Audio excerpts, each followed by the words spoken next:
Everyone, কেমন আছেন? আমি ভালো আছি। আজকে আপনাদের সঙ্গে শেয়ার করছি পনিরেরই রেসিপি, পনির ভুর্জি। মানে পনির ভুর্জি আমি আগে করেছি, সেটা একটু শুকনো মতন করে করেছিলাম তখন, একদম নিরামিষভাবে শুকনো করে ক্যাপসিকাম আলু দিয়ে। আজকে দেখাবো গ্রেভি করে। প্রথমে একটু 1.5 কলা মতন তেল দিলাম, আর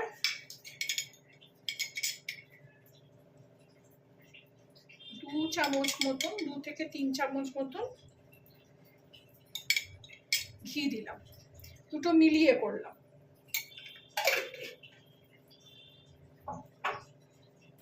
এটা গরম হোক।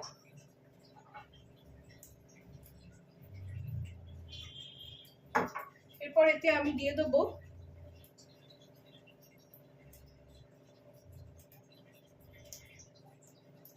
পেঁয়াজ কুচি, একদম কুচি কুচি করে কেটেছি। আপনার ওই চপার গুলো হয় না, ওগুলো ওটা আমারও আছে, কিন্তু কোথায় ঢোকানো আছে সে আর বের করে রাখা হয়নি, তো ওই জন্য আমি হাতেই কেটেছি কুচি কুচি করে একদম। আপনারা চপার দিয়েও করে নিতে পারেন। পেঁয়াজটাকে ভালো করে ভেজে নেব।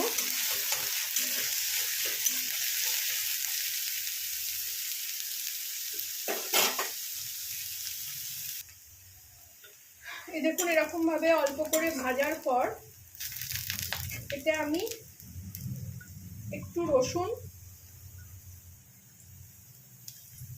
একটু আদা,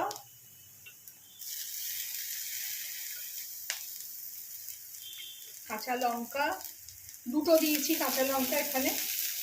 কাঁচা লঙ্কাটা বহুত ঝাল, একদম আমার মানে কাটার পর হাত ফাত একদম ঝাল হয়ে যাচ্ছে একদম।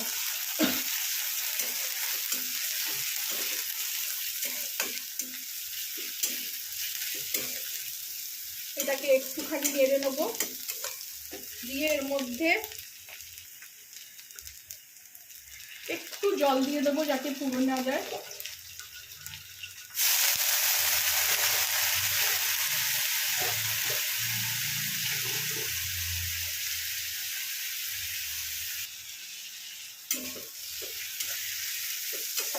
এর মধ্যে দিয়ে দেবো একটু বেসন, এই যে একটু এটাকে থিকেন করবে, ওই 1 চামচ মতো দিয়ে এটাকে কষাবো।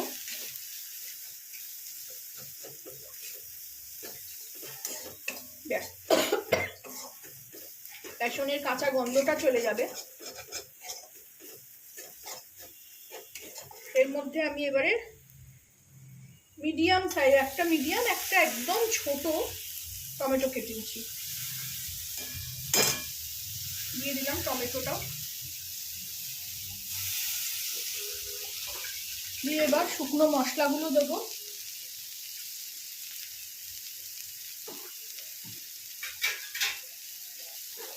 প্রথমে দেবো হলুদ, বেসিকই মশলা, হলুদ আর কাশ্মীরি লঙ্কার গুঁড়ো, কালারটা ভালো হবে একটু দেখতে।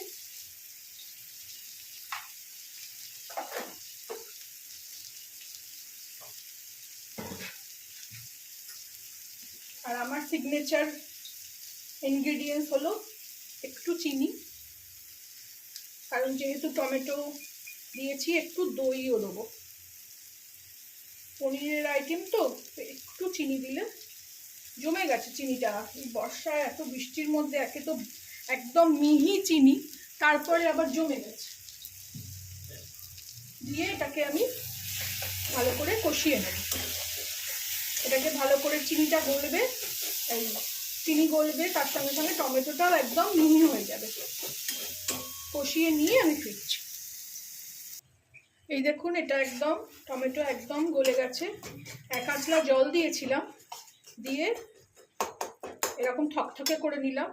নিয়ে এবার পনিরগুলোকে এরকমভাবে ভেঙে ভেঙে দিয়ে দেবো। আপনারা চাইলে বাড়িতে দুধ ফাটিয়েও পনির তৈরি করে নিতে পারেন, মানে ছানা। আমি তো কিনে এনেছি আজকে। এই গরমে না আর কিছু ভালো লাগছে না।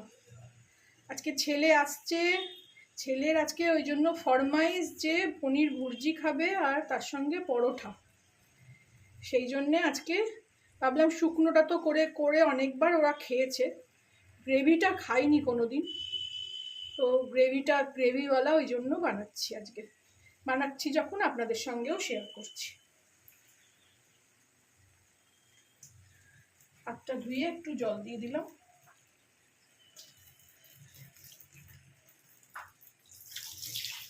এখনো নুন দিইনি।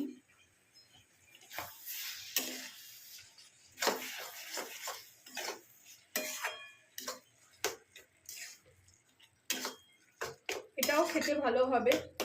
একটা শিখেছি ছানার কালিয়া, সেটাও কখনো যখন করব আপনাদের সঙ্গে শেয়ার করব। এর মধ্যে আরেকটু জল দেব।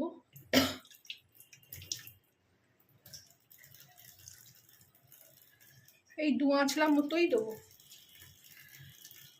এর মধ্যে এবার নুনটা দিয়ে নেবো।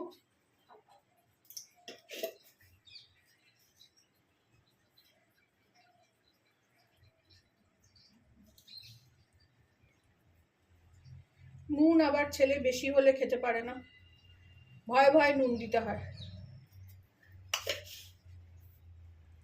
আর দেবো, এখনই দিয়ে দেবো হাতে তৈরি করা যে গরম মশলাটা আমার আছে, ওটা একটু দিয়ে দেবো।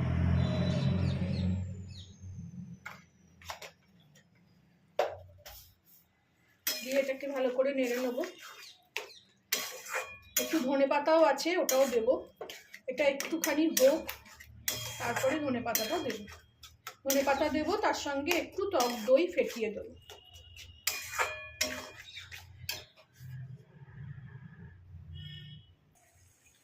এটা দেখুন প্রায় রেডি হয়ে গেছে। এই সময় আমি একটু ধনে পাতাটাও এর সঙ্গে নিয়ে নিয়েছি, দিয়ে দইটা একটু দিয়ে দিলাম।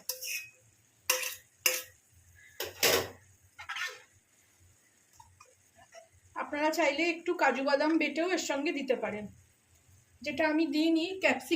ক্যাপসিকামও আজকে আমার কাছে ছিল না, আর আমার সবজিওয়ালা যে সেও আসেনি। ক্যাপসিকাম দিলে পনির ভুর্জিতে বেশ ভালো লাগে। আমার আগের রেসিপিতে শুধু আলু আর ক্যাপসিকাম দিয়েই আমি দেখিয়েছিলাম নিরামিষ করে। আজকে আমি পেঁয়াজ রসুন দিয়ে গ্রেভিওয়ালা পনির ভুর্জি দেখালাম। প্রায় হয়ে এসছে আমার এটা।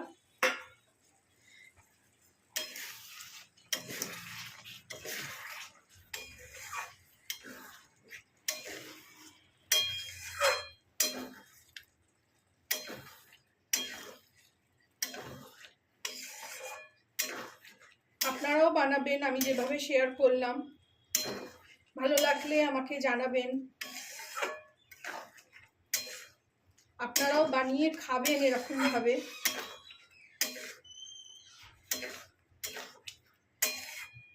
একটু আঁচটা এখানে জোরে দেবো,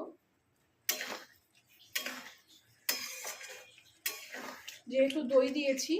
একটু ফুট উঠলেই এটা নামিয়ে দেবো।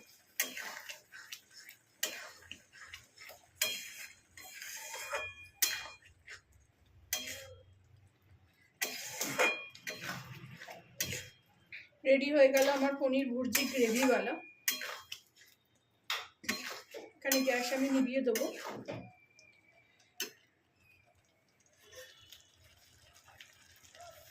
আর সার্ভ করে নেব।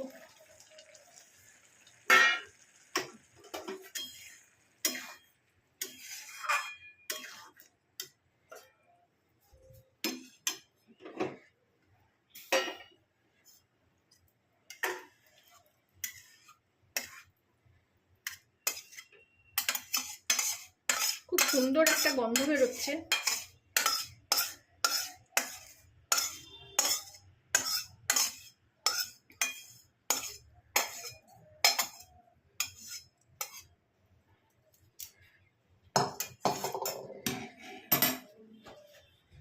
ভালো লাগলে আমার চ্যানেলটাকে একটা লাইক, শেয়ার এন্ড সাবস্ক্রাইব করে দেবেন।